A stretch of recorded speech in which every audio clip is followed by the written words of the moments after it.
2 days ago, Warthog Defense reported about an attacked Russian column in the Sudzhansky district in the Kursk region near the Sumy border. And there were some comments claiming that we're making things up, that we're only spreading propaganda and the usual stuff. But now, the footage emerged, and it shows a column roughly 2 kilometers from the border being hit. The convoy of Russian formations was passing through the Sudzha district of the Kursk region. As a result of the attack, about 12 pieces of equipment were taken out by drones of the 53rd Brigade and 103rd Territorial Defense Brigade.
Ukrainian special operation units damaged a Russian Kasta 2E2 mobile radar station.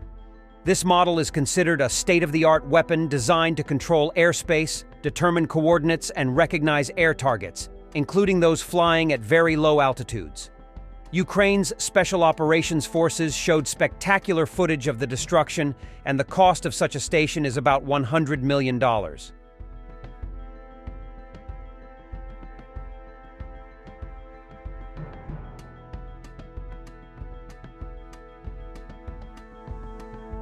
The extent of the damage on a Ukrainian truck returning from a combat mission. Black Swan Strike Group of the 225th Assault Battalion of the 115th Mechanized Brigade.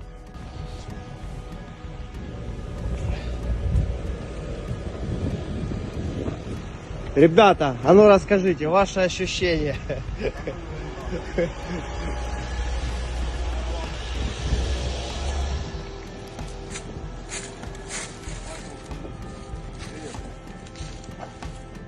We will be able to counter them much more effectively.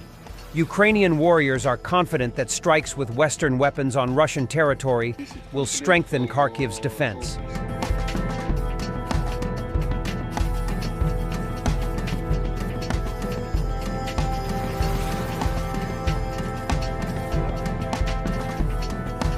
Комплектов желтых снарядов и 10 комплектов М-92.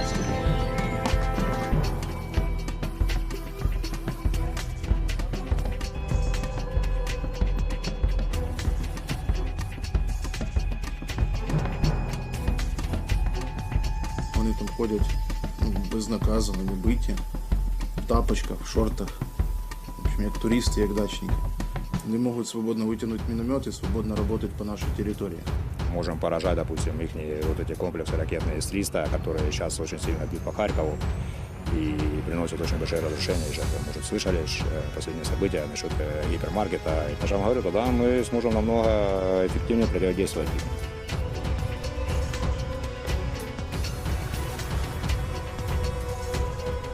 Russian military came to Popasna, Luhansk region, to distribute humanitarian aid to the remaining civilians and ask how many people live in the city.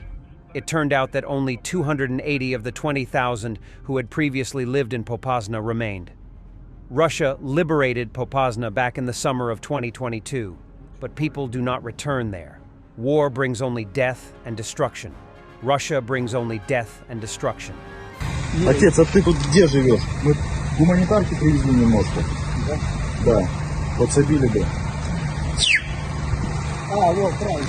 А, вон, пойдем сюда.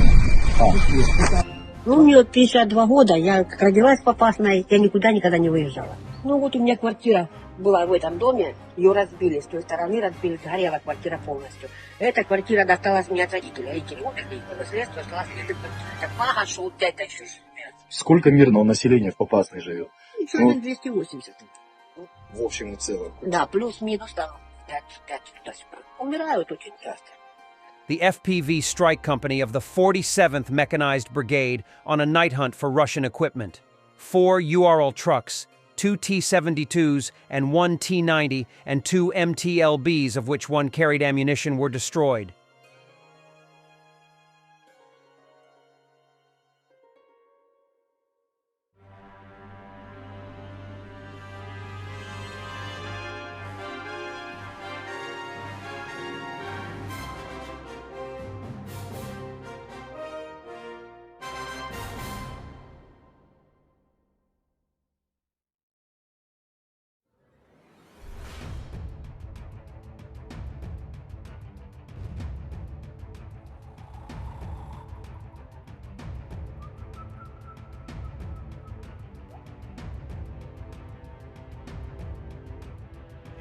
Be careful who you trust.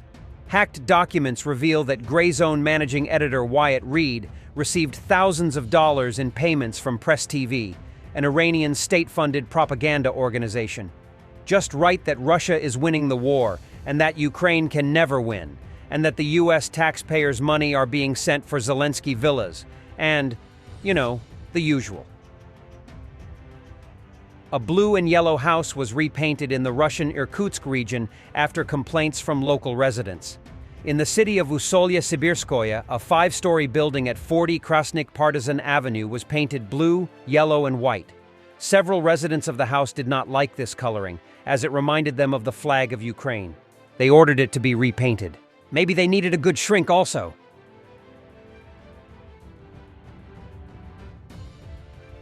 NATO will unveil a security package for Ukraine as bridge to membership. Defense News. Allies will be putting forward a whole package of deliverables that will serve as a bridge to their membership inside the alliance. Part of the package will be the language we use to describe Ukraine's membership aspirations in the declaration itself.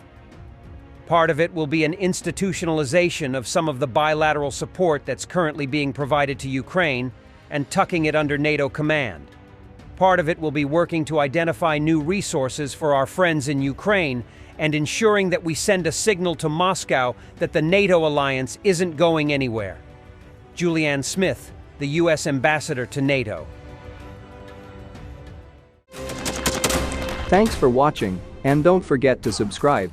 Also, if you want to support Warthog Defense, please become our member and get early access to new videos, exclusive members-only videos, and become administrator in comment section. The membership link is in the description. Rescues every day. We had a guy last week, it's 6 rescues in 6 days. You know, he's doing the job every day.